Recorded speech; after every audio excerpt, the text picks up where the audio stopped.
Welcome everyone and welcome back to the channel. Today we're continuing our Security Analysis 101, which is the basics of cybersecurity for the exam CySA Plus by CompTIA. And this is Cybersecurity Analysis 101 is pretty much the equivalent of chapter 1, and we'll be continuing this section with building a secure network. Without further ado, let's get started. Forgive me for a little bit of the typing errors. I was in a rush, but we're going to go into building a secure network. To help mitigate the risks of organizations, network infrastructure involves building a secure network. This is important, very important, right? Building a secure network includes network access controls and network perimeter security controls, etc., etc. Okay, so we're going to go into network access controls. So network access controls, or a NAC solution, helps achieve two objectives: limiting network access only to authorized individuals and making sure that the systems accessing the IT systems meet basic security parameters, right? So one, we're making sure that the people who are supposed to have access to the systems, and that the systems themselves are secure within their environment. So 802.1x protocol. 802.1x is an IEEE standard. I believe it's the Institute of Electrical and Electronic Engineers standard. It's a big organization that defines a framework for controlling access to a network based on the authentication of devices before they are allowed to connect. It's mainly used in wired networks like Ethernet switches, wireless networks like Wi-Fi access points. It acts as a gatekeeper, only allowing devices that successfully authenticate, usually with credentials or certificates, to access network resources. So for example, to give it this in layman's terms, a lot of enterprise environments, right? Big organizations. So your computer will be what you call a supplicant, and then you have an authentication area. It could be a third party, or it could be within, usually it's a third party, and then you have the network. So the certificates might be a PKI certificate, and we'll get into that, public key infrastructure. We'll get into that in later videos, but to dumb it down, your credentials or certificates might be keys or paperwork, electronic paperwork that your computer has or needs to have. Your computer might also need to be in a particular health status. It has to be healthy. And then the supplicant or your workstation will say, hey, I want to get on the network. And then the authenticator will look at your credentials, will look at the health of your computer. And if it's good to go, you'll get access onto the network. If you're not, it will allow you on the network, or it might isolate you. All right, and we'll get into that in later videos. So 802.1x continued, and this is again another definition, another breakdown, right? So as I said before, you have the supplicant, which is the client device. So it could be your phone, your computer, your laptop. You have the authenticator, the network device that enforces the authentication, and you have the authentication server, usually a radius server that validates the credentials. Process flow, as I said before, the device connects, the network kind of holds the connection, the device sends in its information, the authenticator looks at it, sends it to the authentication server. If it's verified, access is granted. If not, it's denied. And the common servers used for this authentication is radius servers. Also, it supports authentication methods like the EAP TLS, which uses certificates, or the EAP PEAP, which uses username and passwords for authentication credentials. Critical for enterprise Wi-Fi security and wired network security. So that's pretty much the technical explanation of what I just said. All right, now we're going to go into NAC solutions. So with NAC solutions, or network access controls, this is basically multiple different versions of it, right? So you have agent-based NACs, which requires a small piece of software or agent installed on each endpoint.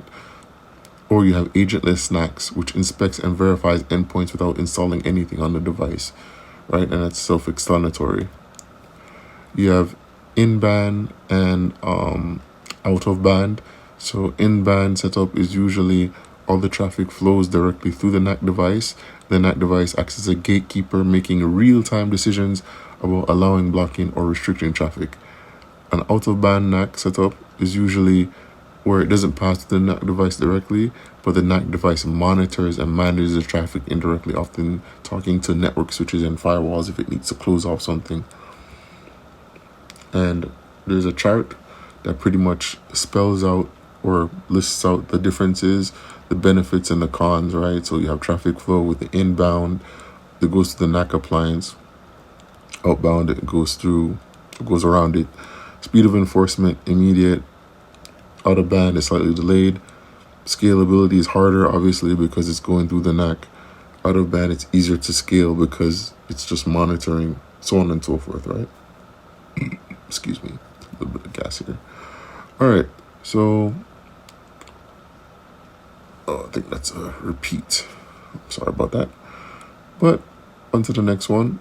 Network perimeter security refers to the defensive measures that protect an organization's internal network from external threats coming in from the internet or other untrusted networks. Think of the network perimeter like the walls and the gates around a castle. It defines the boundary between the safe internal environment and a potentially dangerous outside world. Key goals of the perimeter security control is what enters and what leaves the network, detect and block unauthorized access attempts, protect sensitive data and systems from external threats, and segment and contain breaches if they occur. Right? So, instead of with perimeter security, it's just you're segmenting each part of your network, like subnets and stuff like that. A little bit more networking jargon that we'll get into. But, control and enters what leaves the network. You're detecting and blocking unauthorized attempts and protecting sensitive data. So you want to make sure that you're segmenting you're not having one big network or one big chunk of network, if that makes sense. Trying to dumb it down a little bit, right? You're not going to have one piece of the pie, right? You want to break down your pie, which is your network infrastructure, into smaller pieces so you can protect it easier. Basically, this is what network perimeter security is all about, right? You have a more fine-tuned, more compartmentalized network that you can protect, because there might be certain places in a network that might be more sensitive than others and whatnot. And again, you don't want to have a big chunk, because when you have a big chunk, you have a bigger surface area where bad guys can come and compromise your network, pretty much, right? Moving on, what is a network firewall? So a network firewall is a critical tool for perimeter security. It acts as a barrier that monitors, filters, controls network traffic based on a predefined security rules. At a basic level, a firewall decides whether to allow traffic, permit, block traffic, deny, or redirect or inspect traffic more deeply, and this is for more advanced firewalls, right? So we're going into the types of firewalls here. So you have packet filtering firewall, so it inspects packets based on IP address, port, and protocol. You have the stateful inspections, which tracks active connections and makes smarter decisions based on the session state. You have the next generation firewall, which adds deep packet inspection, intrusion prevention, application awareness. And I'm pretty sure this might come on your exam, because I've seen this all over the place. And in other cybersecurity exams as well. Your WAF, which is another key firewall you need to know. I mean, you need to know all of these, but I'm just pointing out the ones that may or may not have more frequency in the exam. So your web application firewall protects web applications by filtering malicious HTTP traffic. Your cloud firewall as a service deployed in cloud environments.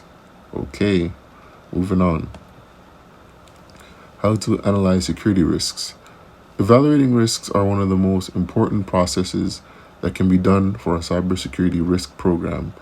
It is important for analysts to understand the underlying technology, the data, and the external factors that can affect the IT infrastructure they are responsible for. Okay. My slides are messed up tonight. But anyways, we're going to move on to common TCP UDP ports. I'm not going to go too much in this because this is pretty much you either know it or you're not. Basically, the strategy that I'll use for this is that I associate the description with the port. Because once I know what the port's supposed to do, it's easier to stick. But these are like, the first 10 that I saw. Definitely you should know what SSH is 22. Telnet is 2353. DNS 80s or HTTP. 443 is HTTPS. 3389 is RDP. Also, you need to know whether it's TCP, UDP, or both. All right. Now moving on. Network segmentation is a practice of dividing a larger network into smaller isolated sections called segments or subnets. And this is going back to perimeter security. And this is a technique that a lot of network engineers use. So you're breaking down the big chunk into smaller segments or pieces called subnets. And this improves security and performance and management because instead of having a big chunk, it's smaller compartmentalized pieces that you can kind of granularly control and secure with varying securities and route and stuff like that. So each segment has its own security policies, traffic rules, access controls, reducing the chance that an attacker can move freely across the entire environment. Segmentation limits who and can talk to each other inside of a network. So pretty much reiterating what I was saying earlier. So why is it important? It limits the spread of attacks. It enhances data protection. It simplifies compliance with laws, which is very important. And PCI, DSS, HIPAA, GDPR. If you're not familiar with those, we will definitely go into these later on. But those three, including more compliance statutes and laws, need to know these. Improves network performance, supports zero trust principles by default. All right. Common ways to implement segmentation. You have your VLANs, you have your firewall rules, your subnets, your SDNs, and micro segmentation. So your VLANs, logical separation of devices on the same physical switch. Your firewall rules are self-explanatory. Your subnets, self-explanatory to a point, and we'll go into it in a later lecture, if you will. Your SDN, advanced dynamic segmentation managed by software controllers, and microsegmentation, extremely fine-grained control, device by device, or even application by application isolation, common in cloud environments. Okay, and now we're going into deception technologies, right? In cybersecurity, deception technologies like honeypots, honeynets, and DNS sinkholes are used to detect, mislead, and analyze attackers without putting real assets at risk. Instead of just defending, these tools lure attackers into a fake system to study their behavior or block malicious activities. So, pretty much, these technologies kind of either deter or steer attackers to a fake environment or a fake asset that they try to take in. And this it has many uses, right? And we'll go into them. And one of the first deception technologies that you'll probably know or heard about is called the honeypot.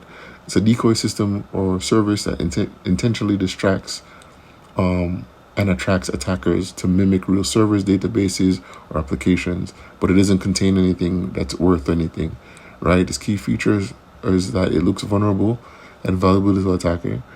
It logs interaction attempts. It can alert defenders to attempted intrusions, and it's placed inside the edges of the network, inside or on edges of the network, right? A honeynet is just a network of honeypots, and it's pretty much doing the same thing, but on a bigger scale, right? And then a DNS sinkhole, also called a black hole DNS, is a server that intercepts DNS queries for known malicious domains and redirects them to a harmless address, preventing malware from contacting its control and command or command and control servers. Instead of allowing malicious domain resolutions, it returns a fake IP of 127.0.0.1. Stops malware communications, phishing, or botnet activity early, and is useful for early detection and infection containment. So this is, you know, a honey pot, but in more so a DNS form. You know, it's kind of self-explanatory, right? So, you know, there's a lot of attackers that can poison DNS tables. They can manipulate the DNS servers to, you know, run botnets or other attacks. And by having a sinkhole, again, you deter them to that sinkhole where they can't do any harm. And also, blue teamers and other cybersecurity analysts can take a look at it and kind of figure out where the attack is coming from. Okay, and here is the end of the video. Again, I apologize for the mistakes, the grammar mistakes. I'll try to work on them. A lot of the times I'm working these slides I'm creating these slides very fast, and I might overlook certain things, right? But as I have more time, I will definitely, you know, make sure my presentation is cleaner, because that's important for you guys to catch on and follow on and learn, right? So anyways, for my tangent and my apology, the review. So we went over network access controls, or solutions rather. We went over firewalls. We went over perimeter security, common TCP UDP ports, and I would suggest that you guys look, you know, the ChatGPT it up or Google it up and study those, right? A lot of the textbooks, especially the one by Cybex, would have pretty much a comprehensive list of the common one that you should know. Network segmentation and deception technologies. If you guys have any questions, leave it in the comment section below. And any other criticisms and whatnot, you can leave it in the comment section below. And with that being said, I'll see you guys in the next video, and I hope you guys learned something. Peace out.